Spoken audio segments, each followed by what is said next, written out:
Ava DuVernay, born August 24th, 1972, in Long Beach, California, but relocated to Compton as a child.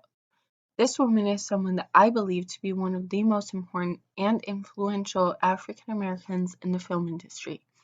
She never went to film school. She attended the University of California, where she obtained a degree in English as well as one in African American Studies. I relate to this very much because I was a nursing student last year. Like Ava DuVernay, while I was a student, I became interested in film production. She started her production career at CBS News during the O.J. Simpson case, but the work they had her do made her unhappy, so she went out and found work that made her mind, heart, and soul happy. Ava DuVernay said that she became interested in it because she wanted to change the world on and off screen. I want to help people, but not in the way that nurses do, but rather in the way Ava DuVernay does. There are a lot of things that are not discussed. They're hidden or ignored, and Ava DuVernay has many films and documentaries about these things. She's forcing people to talk about it and driving people to make a change. She started writing scripts in 2003 with her first film coming out in 2006, Saturday Night Live, a film about her mother. Following that, she made her first documentary titled Compton in C Minor in 2007, a documentary to make people rethink their judgments about the city. In 2008, she created another documentary about the hip hop life, This Is the Life. Everyone has a story to tell, we just don't always know how to tell it.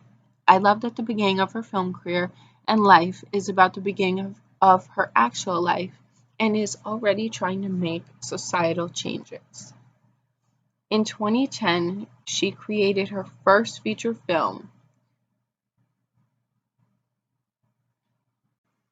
I Will Follow. This was her true foot in the door into film festivals, which would eventually lead to bigger things for her in the film industry. Her 2010 feature film became the official film of the American Film Festival, Pan American Film Festival, Chicago International Film Festival. This then led to her next feature film in 2012, Middle of Nowhere. This film won her the Sundance Film Festival for Best Direction, which made her the first African American female to win this award at the Sundance Film Festival. Middle of Nowhere is what truly got her out into the public eye. Growing up, she would visit her dad in Lowndes County, Alabama. This was very close to Selma, Alabama. Her summers with her dad's family would later be the inspiration for her 2014 movie, Selma. Both this movie and her documentary, 13th, became critically acclaimed and both gained multiple awards.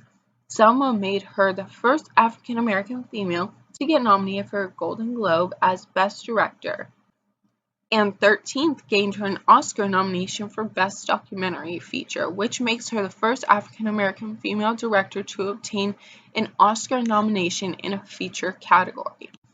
The fact that even after her name became huge, she was still able to use inspiration from her family, which to me is just so important because no matter where you go in life, never forget where you came from, as it shaped you, whether it be for the good or the bad. In 2014, she directed her first Disney movie, A Wrinkle in Time. This movie did so much for her and helped her create even more history. Because of this movie, she became the first African American female to direct a movie with a budget over $100 million. I would give just about anything to be able to make history like that. 2010 was also a big advancement for people of color and women in the industry who oftentimes struggle. Ava DuVernay created her own film distribution company named African American Film Festival Releasing Movement. In 2015, she rebranded the company to Array. All of this leads to her latest project, which I think is absolutely amazing. It might be sad and depressing, but she did so well. I can't get enough of it. I've seen it over and over again. Her Netflix miniseries, When They See Us, is a story about the wrongfully convicted kids of the 1989 Central Park Jogger case. She was the co-writer, director, and creator of this five-part miniseries. Just within the first month of release, it received more than 23 million views and 16 Emmy nominations. Everything in her life has led her to be the highest grossing African American female director in all of American box office history. She's my whole inspiration in this industry.